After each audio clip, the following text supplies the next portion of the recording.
व्यास जी बोले, हे ब्रह्मा जी के पुत्र, अब आप कृपा कर मुझे यह बतलाइए कि वृंदा को मोहित कर विष्णु जी ने क्या किया और फिर वे कहाँ गए।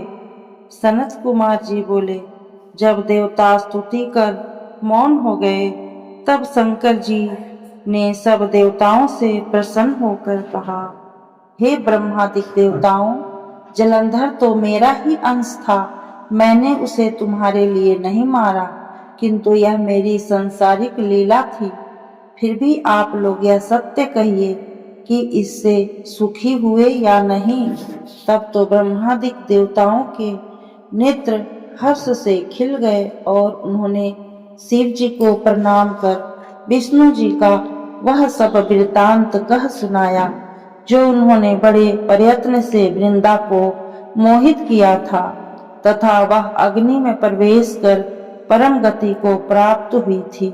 देवताओं ने यह भी कहा कि तभी से वृंदा की सुंदरता पर मोहित हुए विष्णु उसकी चिता की राख लपेटे इधर उधर घूमते हैं।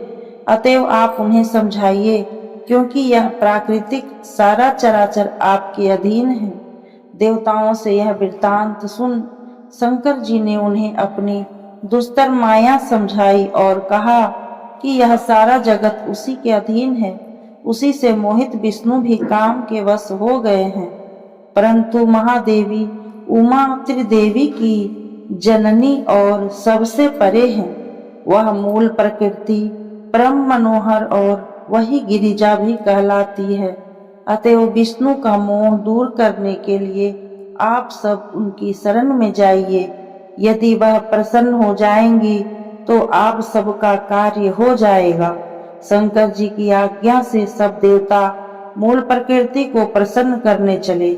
उनके स्थान पर पहुंचकर उनकी बड़ी स्तुति की। तब यह आकाशवाणी हुई कि हे देवताओं, मैं ही 3 प्रकार से तीनों गुणों से पृथक होकर स्थित होती हूँ। सत्य गुण से गौरी, रजोगुण से लक्ष्मी और तमोगुण से ज्योति रूपा हूँ। अतएव अब आप लोग मेरी आज्ञा से यदि सादर उन देवियों के पास जाओ तो वे तुम्हारे मनोरथ को पूर्ण कर देंगी।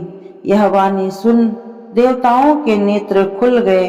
वे भगवती के वाक्यों का आदर करते हुए गौरी, लक्ष्मी और सरस्वती को प्रणाम करने लगे। सब देवताओं ने भक्ति पूर्वक उन सब देवियों की प्रार्थना की। उस स्तुति से तीनों देवियां प्रकट हो गईं और देवताओं ने प्रसन्न हो भक्ति पूर्वक अपना कार्य निवेदन किया। देवियों ने कुछ बीज देकर कहा, इसे लेकर जाकर बो दो, इसे ले जाकर बो दो, तुम्हारे सब कार्य सिद्ध हो जाएंगे। ब्रह्मादिक देवता उन बीजों को ले विष्णु जी के पास गए। वृंदा की चिता भूमि में डाल दिया। उससे धात्री, मालती और तुलसी प्रकट हुई। विधात्री के बीज से धात्री, लक्ष्मी के बीज से मालती और गौरी के बीज से तुलसी प्रकट हुई। विष्णु जी ने ज्यों ही उन स्त्री रूप वाली वनस्पतियों को देखा कि वे उठ बैठे और काम सतचित से मोहित हो उनसे याचना करने लगे। धात्री और तुलसी ने उनसे प्रीति की। विष्णु जी सारा दुख भूल देवताओं से नमस्कृत हो अपने लोक वैकुंठ में चले गए। अब वे पूर्ववत की भक्ति देने वाला तथा लोक परलोक में सद्गति प्रदान करने वाला है। सनत कुमार जी बोले, हे मुने, अब आप प्रेम से शंकर जी के अन्य चरित्रों को सुनिए, जिनके श्रवण मात्र से शिव जी में दृढ़ भक्ति प्राप्त होती है। उसी प्रकार शंखचूड़ नाम का एक और दानव था, जिसे शिव जी ने रणभूमि में अपने त्रिशूल से मारा था। अब तुम पाप नाशक शिव जी के उस दिव्य चरित्र को सुनो। विधाता के पुत्र मरीचि और उनके पुत्र कश्यप थे। कश्यप बड़े धर्मात्मा, सृष्टि कारक ब्रह्मा जी की आज्ञा को मानने वाले थे। दक्ष जी ने प्रसन्न होकर उनको अपनी 13 कन्याएं ब्याह दी, जिनकी संतानों से सारा संसार भर गया। उनका विचार कहने में कौन समर्थ होगा। कश्यप की उन स्त्रियों में एक का नाम दनु था, जो परम साध्वी, रूपवती और सौभाग्य वर्धिता थी। उस दनु के बहुत पुत्र हुए।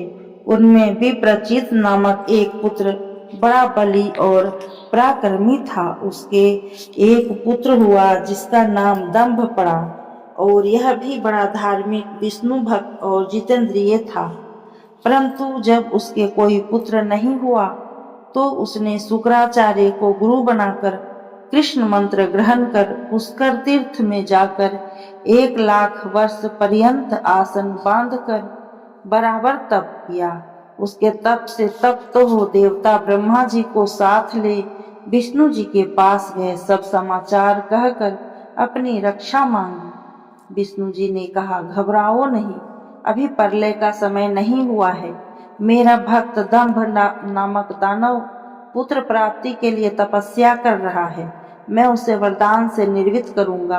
देवता संतुष्ट हो अपने लोक को गए। भगवान विष्णु भी उसे वरदान देने के लिए पुष्कर गए और दंभ से वर मांगने को कहा। दंभ ने विष्णु जी से उनके समान ही एक ऐसा महाबली और पराक्रमी पुत्र मांगा, जो त्रिलोक के विजयी और देवताओं का भी विजेता हो। विष्णु जी ने तथास्तु कह उसे उग्र तपस्या से विराम दिया। फिर अपने लोक को चले आए। दानव भी अपने घर गया। थोड़े ही समय में उसकी स्त्री गर्भवती हुई। उसके अत्यंत तेज से उसका घर प्रकाशित हो गया। सुदामा नामक गोप उसके गर्भ में आया, जो कृष्ण का मित्र था और जिसे राधा ने शाप दिया था। समय पर साध्वी ने श्रेष्ठ पुत्र उत्पन्न किया। मुनियों को बुला जात कर्म कराया। उसका नाम शंखचूड़ पड़ा। उसकी बाल कीड़ा से उसके माता पिता आनंदित हो गए। सनत कुमार जी बोले, अब जगजीव वै के उपदेश से शंखचूड़ पुष्कर में जाकर कठिन तप करने लगा। जब कितने ही दिनों तक उसने एकाग्र मन हो गुरु के दिए हुए उपदेश के अनुसार इंद्रियों को वश कर प्राप्त मंत्रों का जप किया, तब लोक पितामह ब्रह्मा जी उसे वर देने आए। दानवेंद्र ने स्तुति कर ब्रह्मा जी को प्रसन्न किया। ब्रह्मा जी ने कहा, वर मांगो। उसने कहा, मुझे देवता न जीत सके। ब्रह्मा जी ने कहा, ऐसा ही होगा, यह वर दे। ब्रह्मा जी ने उसे श्री कृष्ण जी का अक्षय कवच दे दिया और कहा कि तू बद्री का आश्रम चला जा, जहाँ सकामा तुलसी जप कर रही है। तू उससे विवाह कर लेना, वह धर्मराज की कन्या है। ऐसा कहकर ब्रह्मा जी अंतर ध्यान हो गए। शंखचूड़ बद्री का आश्रम तुलसी के पास चला गया। सूक्ष्मा जी तुलसी उस पर कटाक्ष करने लगी। उसने उनका परिचय पूछा। तुलसी ने कहा, मैं धर्मध्वज की कन्या हूँ, तुम कौन हो? यहाँ से चले जाओ। नारी जाति बड़ी मोहिनी होती है, यह ब्रह्मादिकों को भी विष के समान होती है। इस पर उसने अपने को कामी होने से निर्दोष प्रमाणित किया तथा यह भी कहा कि मैं यहाँ ब्रह्मा जी की आज्ञा से आया हूँ। मैं दंभ पुत्र दानव तनुज वंश में उत्पन्न हुआ सुदामा नामक गोप नारायण का पार्षद हूँ। इस समय राधिका के शाप से मैं दानव हुआ हूँ। श्री कृष्ण जी के प्रसाद से इतना अवश्य जानता हूँ। ऐसा कहकर शंखचूड़ मौन हो गया। तुलसी ने कहा, यह बात सत्य है। वह फिर हंसने लगी। तुलसी ने कहा, वही पुरुष संसार में धन्य है जो स्त्रियों से पराजित न हो। तुमने अपने विचार में पराजित किया। तुलसी के ऐसा कहते ही वहां उसी समय ब्रह्मा जी आ गए। उन्होंने शंखचूड़ से कहा, तुम इसके साथ विवाह क्यों नहीं करते हो? गंधर्व रीति से विवाह कर इसका पानी ग्रहण करो। तुम पुरुषों में रत्न और यह तुलसी स्त्रियों में रत्न है। बुद्धिमानों का बुद्धिमानों के साथ संगम गुण वाला होता है। ऐसा विरोध रहित दुर्लभ सुख कौन त्यागता है? जो विरोध रहित सुख त्यागता है, निसंदेह वह पशु है। फिर तुलसी से कहा, तुम ऐसे गुणी पति की क्या परीक्षा करती हो? यह देव असुर दानव सबका मर्दन करने वाला है। इसके साथ विवाह कर तू निरंतर सब लोकों में विहार कर। अंत में यह श्री कृष्ण के गोलोक में प्राप्त होगा और वैकुंठ में इसी चतुर्भुज को तू फिर प्राप्त होगी। ऐसा आशीर्वाद दे। ब्रह्मा जी अपने लोग चले गए। दानव ने गंधर्व रीति से उससे विवाह कर अपने पिता के स्थान को प्रस्थान किया। अब वह अपने अनेक सुंदर स्थानों में जाकर तुलसी से रमन करने लगा। सनत कुमार जी बोले, जब इस प्रकार विवाह कर शंखचूड़ घर आया और तपस्या कर वर पाया तो सब दानवों को बड़ी प्रसन्नता हुई। कुलगुरु शुक्राचार्य ने भी आकर शिष्य को श्रेष्ठ आशीर्वाद दिया। फिर देवताओं और असुरों का स्वाभाविक वैर वर्णन कर उनका एक संक्षिप्त इतिहास कहा और शुक्राचार्य ने शंखचूड़ को असुराधिपत्य पद पर अभिषेक किया। बड़ा उत्सव हुआ। दंभ पुत्र ने बड़ी शोभा पाई। फिर वह दैत्यों और दानवों की बृहत सेना ले इंद्रपुरी को विजय करने गया। उस समय दैत्यों से सेवित उस दानवेंद्र की वहां ऐसी शोभा हुई जैसे तारों के बीच चंद्रमा की होती है। तब शंख को युद्ध में आया हुआ सुनकर देवताओं की सेना ले राजा इंद्र उससे युद्ध करने आए। देवताओं और असुरों का बड़ा भयंकर संग्राम हुआ। वीरों को आनंद और नपुंसकों को भय हुआ। बलि देवताओं से असुर पराजित हो भाग चले। दैत्यों के पलायन से दैत्यराज ने क्रुद्ध हो देवताओं से विकट संग्राम किया। उसके बढ़े हुए वेग से देव सेना भाग चली। उन्होंने गुफाओं और कंदराओं की शरण ली। महाप्रतापी दंभ पुत्र ने सब लोगों को जीत देवताओं का अधिकार हरण कर लिया। त्रिलोक्य उसके वश में हो गया। वह यज्ञ भाग भोग स्वयं इंद्र हो सारे जगत का शासन करने लगा। सूर्य चंद्रमा अग्नि कुबेर यम और वायु सहित सब देवता उसके वशवर्ती हो गए। यह देव दानव असुर राक्षस गंधर्व नाग किन्नर तथा मनुष्यों पर शासन करने लगा। इस प्रकार राज राजेश्वर शंखचूड़ ने कितने ही वर्षों तक संपूर्ण भुवनों का राज्य किया। उसके राज्य काल में सारी प्रजा सुखी थी और रोग व्याधि तथा कहीं भी दुर्भिक्ष न था। बिना जोते ही पृथ्वी अनेक प्रकार के धान्य उत्पन्न करती तथा अनेक औषधियां सफल और रस वाली उत्पन्न होती। खानों से मणि और सागरों से रतन निकलते। वृक्षों में सर्वदा फूल फल लगे रहते और नदियों में सुंदर जल बहा करता था। देवताओं के बिना ही सारे जीव सुखी और विकार रहित रहते तथा चारों वर्ण और चारों आश्रम अपने अपने धर्म करते। किसी को दुख था तो केवल बंधु वैर के कारण देवताओं को। शंखचूड़ गोलोकवासी कृष्ण का बड़ा मित्र उनकी भक्ति में रत और साधु था।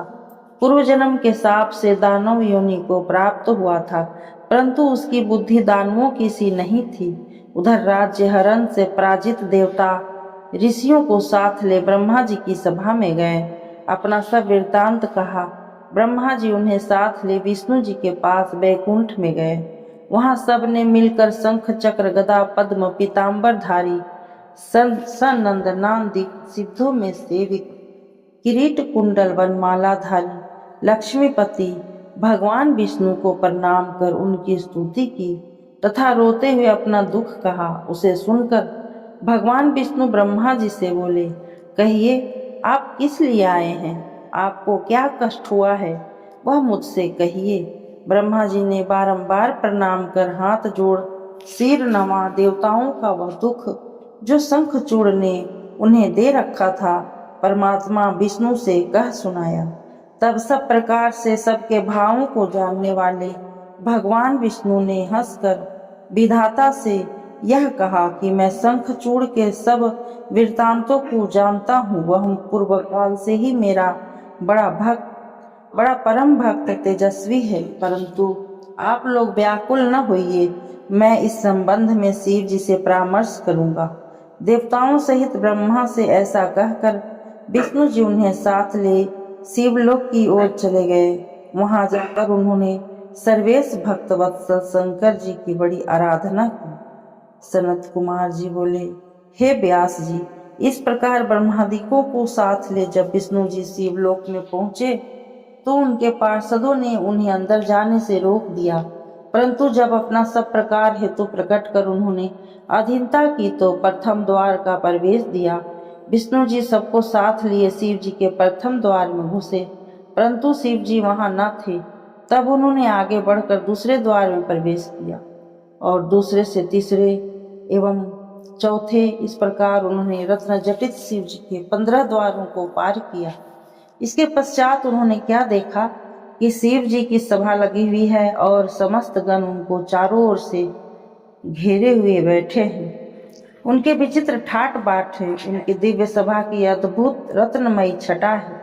उसके मध्य में पंचमुख त्रिनेत्र शंकर बैठे हैं, जिनका गौर वर्ण शरीर बड़ा ही धूतिमान है, जो त्रिशूल आदि धारण किए भस्म और रुद्राक्ष से शोभित है।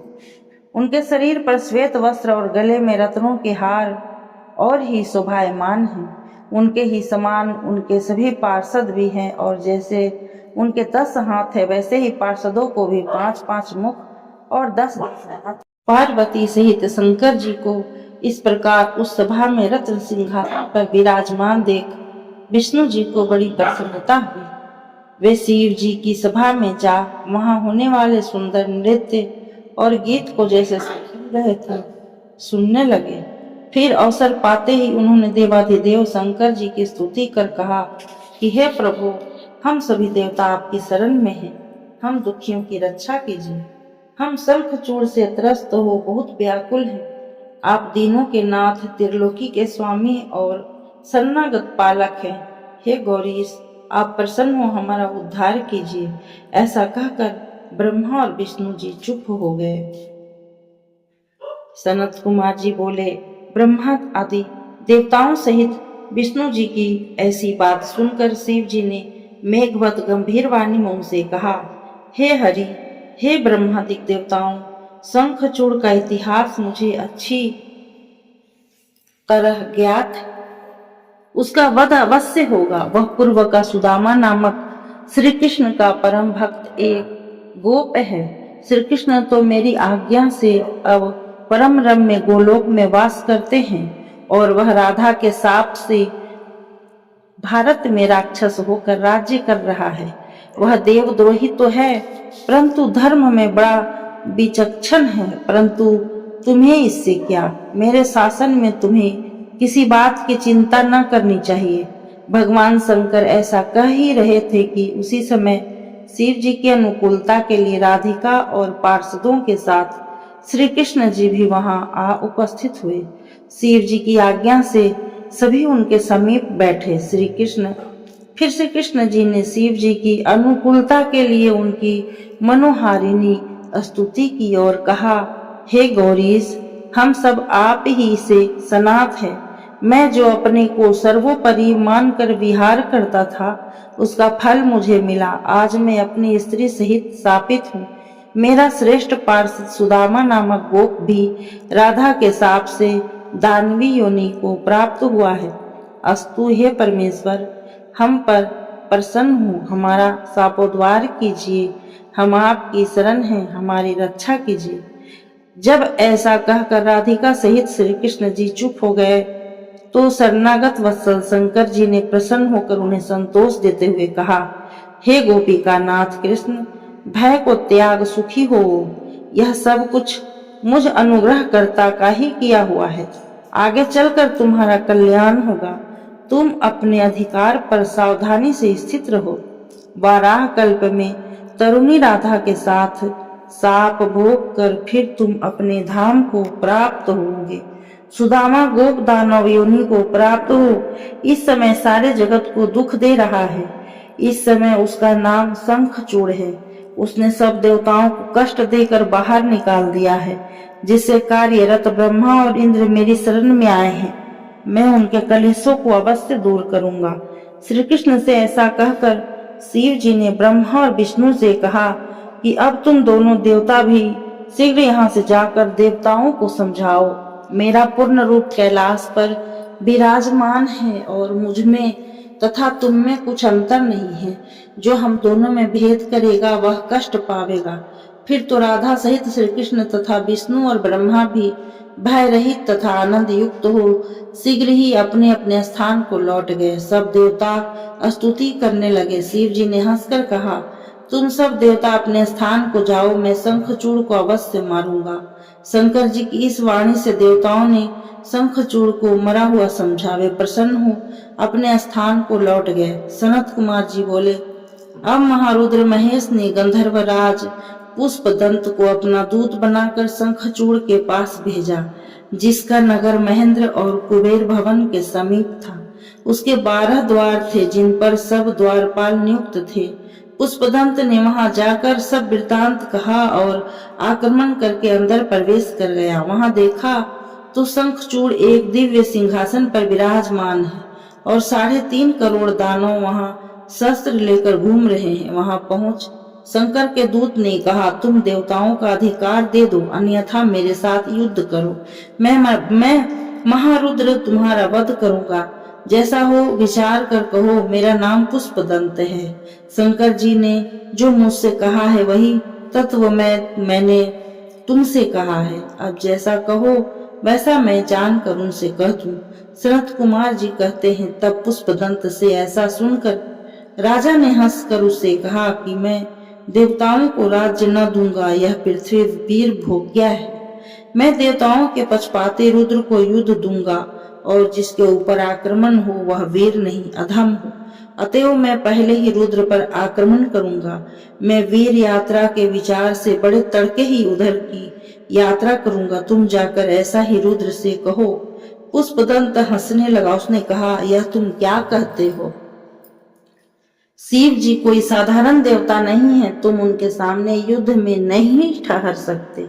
इससे अच्छा है कि यह राज्य देवताओं को देकर तुम शीघ्र ही पाताल में चले जाओ।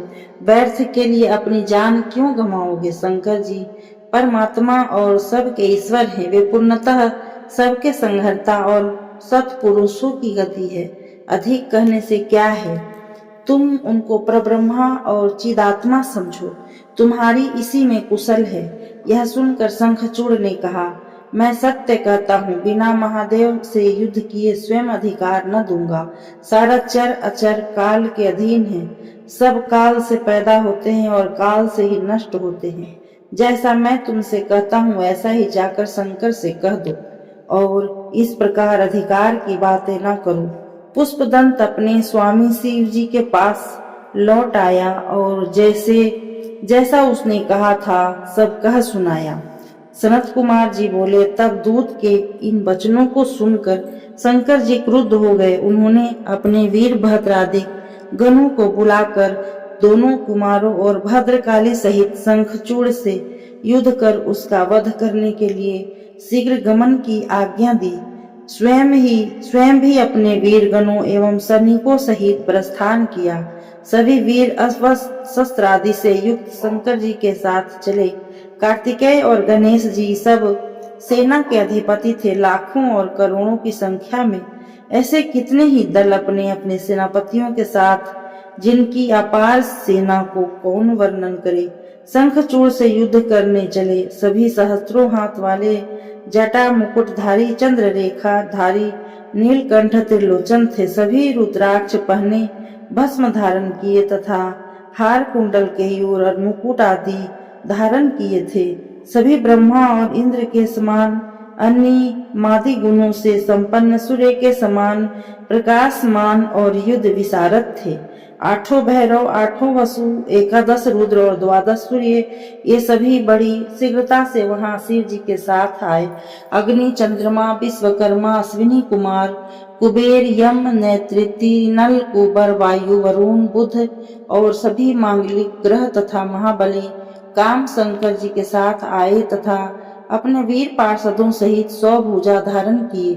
देवी भद्रकाली स्वयं उपस्थित हुई, जिनके विमान में सभी श्रेष्ठ रत्न जड़े थे और जो लाल वस्त्र पहने तथा लाल ही लेपन किए हुए थी। वह नाचती गाती अपने भक्त को अभय और शत्रुओं को भय देती हुई वहां आई, जिनकी जिह्वा 1 योजन तक चलायमान हो रही थी और शंख, चक्र, पद्म और खड्ग, चर्म, धनुष तथा बाण धारण किए ही थी। उनके हाथ में 1 योजन का गोल खप्पर था और वह आकाश स्पर्शी त्रिशूल तथा 1 योजन की लंबी शक्ति धारण किए थी।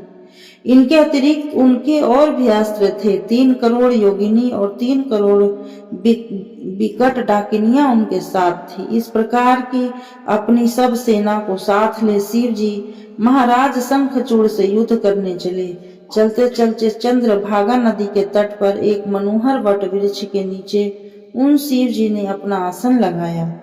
व्यास जी बोले, हे ब्रह्मा जी के बुद्धिमान पुत्र, हे मुनिराज, आप चिरकाल तक जीवित रहे। यह तो आपने शिव जी का बड़ा ही विचित्र वर्णन किया है। अब कहिए कि शिव जी के दूत के चले जाने पर क्या हुआ। सनत कुमार जी बोले कि दानव चंद्रचूड़ ने अपने अंतःपुर में जाकर तुलसी से कहा कि आज के बड़े प्रातः ही मैं युद्ध के लिए जाऊंगा, मुझे आज्ञा दो। रात में उसने पत्नी से बहुत बातें की। दोनों स्त्री पुरुष क्रीड़ा करते हुए सुख के सागर में मस्त रहे। प्रातः उठकर यथोचित सब नित्य क्रिया की और ब्राह्मणों को बहुत सा दान दिया। फिर दानव राज शंखचूड़ ने अपने पुत्र को राजभार सौंपा और उसे भार्या तुलसी के अधीन किया। पश्चात रोती हुई प्रिया को बहुत समझा कर, जो युद्ध के लिए बार बार निषेध करती थी, उन अनेक प्रकार से धैर्य दिया और सेनापति को बुलाकर सैन्य रचना कराई। क्षण मात्र में ही उसके दुर्मद वीर युद्ध के लिए तैयार हुए। मौर्य कालिक और कालिकेय आदि सभी वीर उसके साथ चले।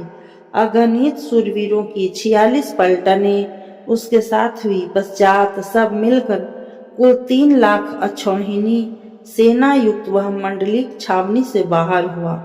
गुरुजनों को आगे कर वह रत्न जटित श्रेष्ठ रथ पर सवार हो युद्ध करने चला। चलते चलते पुष्प भद्रा नदी के तट पर अच्छे वट के नीचे अपना डेरा लगाया। वहां से उसने शिव जी की सेना का निरीक्षण किया। सनत कुमार जी बोले, तब दानवेंद्र ने अपने बहुत से दानवों को शिव जी के पास भेजकर यह कहलाया कि मैं शंखचूड़ आ गया हूँ, क्या इच्छा है सत्य कहिए। तब शंख के दूत के वाक्य सुनकर महादेव जी प्रसन्न होकर बोले, हे महाप्रयाग दूत, तुम जाकर अपने स्वामी से यह कह दो कि देवताओं से वैर त्याग कर उनसे संधि कर लो और उनका राज उन्हें देकर सुख से अपना राज्य करो। तुम अपना राज्य करो और देवता अपना राज्य करे। प्राणियों का विरोध बुरा होता है, फिर देवताओं से विरोध की कौन कहे। तुम शुद्ध कर्मा कश्यप की संतान होकर ऐसा क्यों कहते हो, क्यों करते हो।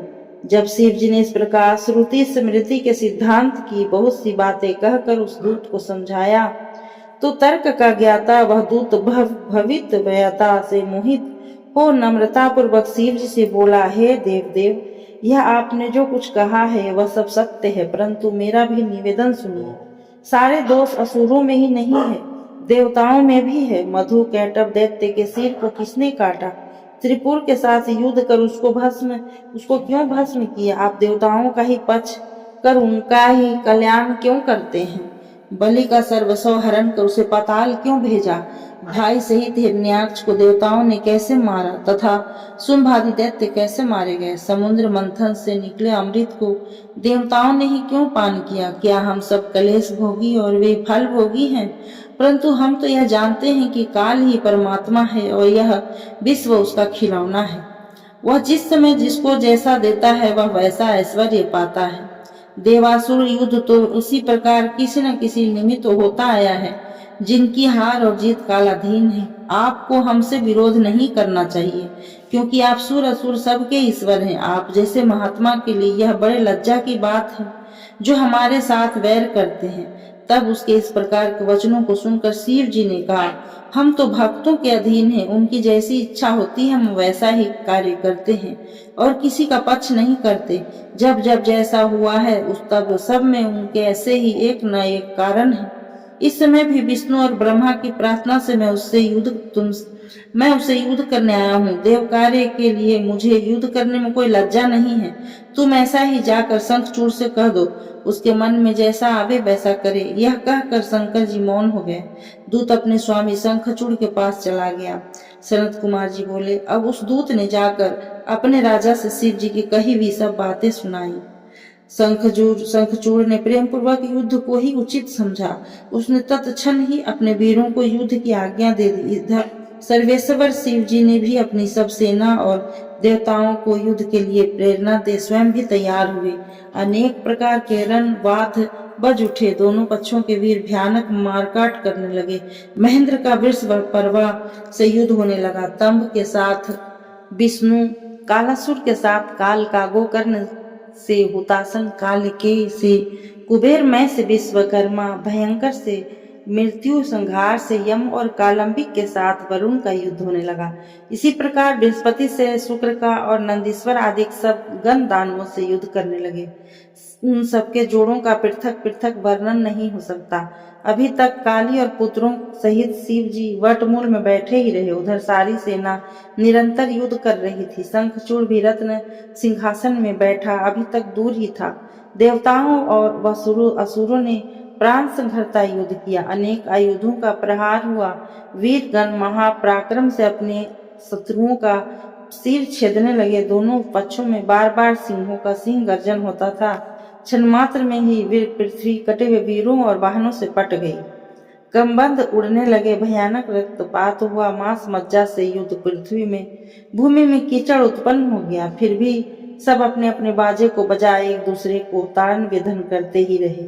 इस प्रकार बहुत समय तक देवता और दानवों का बड़ा विकराल युद्ध होता रहा। शिव जी की माया ने सबको मोहित कर रखा था।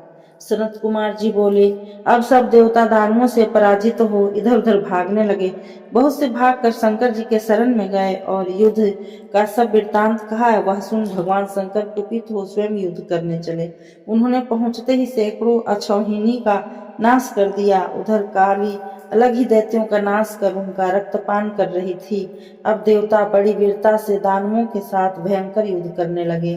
सैकड़ों लक्ष्य हाथियों और सैकड़ों लक्ष्य दानवों को काली अपने हाथ से पकड़ पकड़ कर अपने मुख में डालकर चर्वण करने लगी। युद्ध भूमि में हजारों कमबंध नाच रहे थे। महान कोलाहल हो रहा था। स्कंद के बाणों से करोड़ों दानवों का संहार हुआ। जो बचे हुए भाग गए। भगवती और स्कंद की विजय हुई। स्वर्ग में दुदुम्भी बजने और फूलों की वर्षा होने लगी। स्कंद जी ने असुरों से महाक्षयकारी युद्ध किया। तब अपनी सेना का इस प्रकार संहार होते देख दानवराज शंखचूड़ स्वयं युद्ध को तैयार हुआ। उसने कान तक खींचकर जो धनुष से बाण छोड़ना आरंभ किया तो युद्ध भूमि में बद स्थान सा दृश्य उपस्थित हो गया। घोर अंधकार छा गया।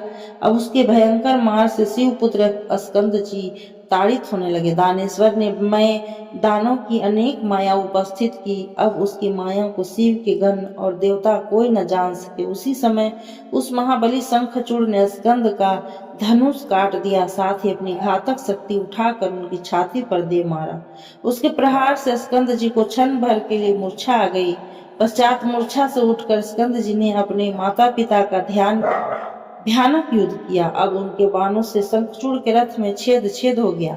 उसके कवच, किरीट, कुंडल और वाहन सभी को स्कंद जी ने छेद डाला और एक ऐसी विष बूझी शक्ति उठाकर जो उसे मारी तो उसके प्रहार से शंखचूड़ पृथ्वी पर गिर पड़ा और बहुत काल तक मूर्छित रहा। पश्चात उठकर उसने भी कार्तिकेय पर अपनी शक्ति का प्रहार किया, जिसके लगने से वे भी मूर्छित हो पृथ्वी पर पड़े रहे। इस प्रकार उन्होंने ब्रह्मा वाक्य को प्रमाणित किया। काली उन्हें अपनी गोद में उठा शिव जी के पास लाई। शिव जी ने उन्हें जीवित कर दिया। वे उठकर फिर युद्ध की ओर चले। उधर वीरभद्र शंखचूड़ से लड़ रहे थे।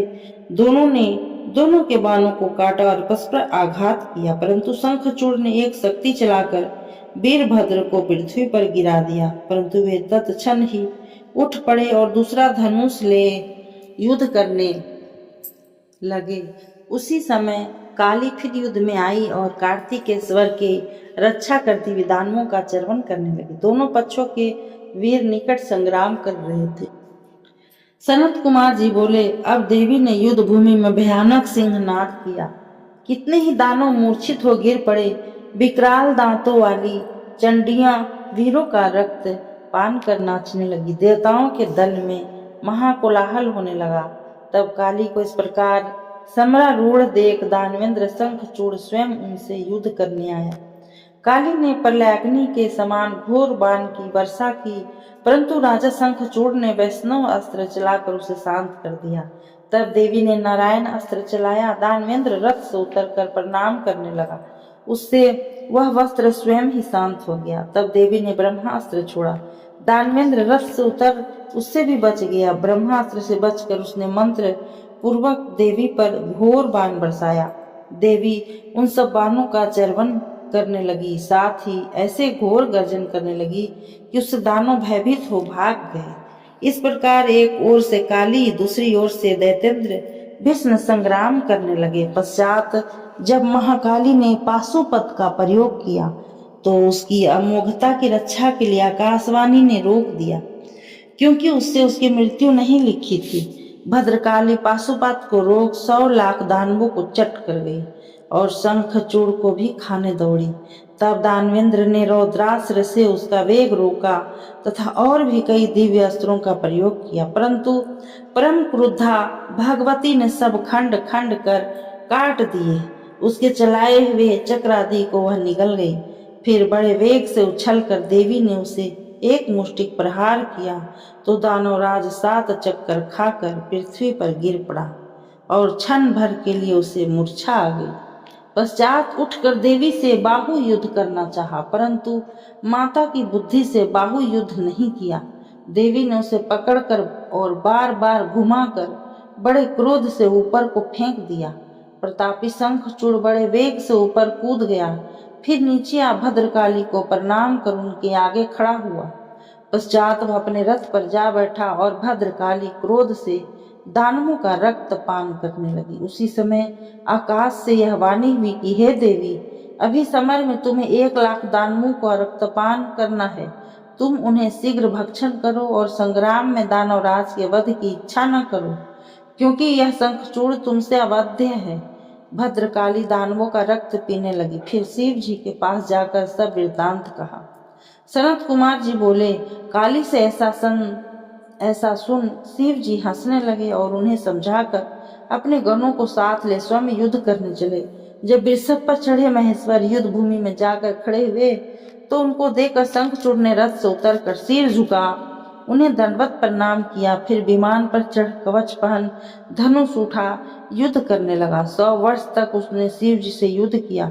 मेघों के समान अपार बाण वर्षा की।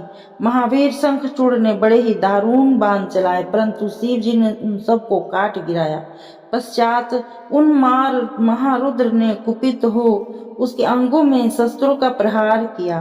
शंखचूड़ ने शिव जी के वर वाहन के सिर पर तलवार चलाई, परंतु इसके पहले ही शिव जी ने अपने पैने बाण मारकर उसकी ढाल तलवार दोनों को ही काट गिराया। तब दानव ने बड़े कोप से शिव जी पर चक्र का प्रहार किया। शिव जी ने अपना मुष्टिक मारकर उसे चूर्ण कर दिया। तब उसने गदा चलाई। शिव जी ने उसकी गदा तोड़ दी। इस प्रकार परस्पर भिन्न भिन्न अस्त्रों से वह लड़ता रहा और शिव जी उसके सभी अस्त्रों को काटते, तोड़ते और चूर्ण करते ही रहे। ऐसा कोई भी शस्त्र न रहा जो उसने शिव जी पर न चलाया। पश्चात शिव जी ने जो उसे त्रिशूल उठाकर मारा तो भिन्न हृदय होने के नाते वह उसे न लगा और उससे एक और ही पुरुष पैदा हो गया। शंखचूड़ ने उसे खदेड़ लिया। इतने ही में महाकाली वहां फिर आ गई और अपना मुख फैलाकर बहुत से राक्षसों का भक्षण करने लगी। वीरभद्र और नंदीश्वर ने भी बहुत से दैत्यों का नाश किया। अब एक प्रकार से दैत्य सेना का संहार हो गया। बचे बचाए बहुत से वीर भाग गए। सनत कुमार जी बोले, तब अपनी सेना के इस भीषण संहार को देखकर उस दानव ने बड़ा क्रोध किया। उसने शंकर जी से कहा, अब मैं युद्ध करूंगा, आप सावधान हो जाइए। ऐसा कहकर उस दैत्य ने महादेव पर अनेक शस्त्रों का प्रहार किया।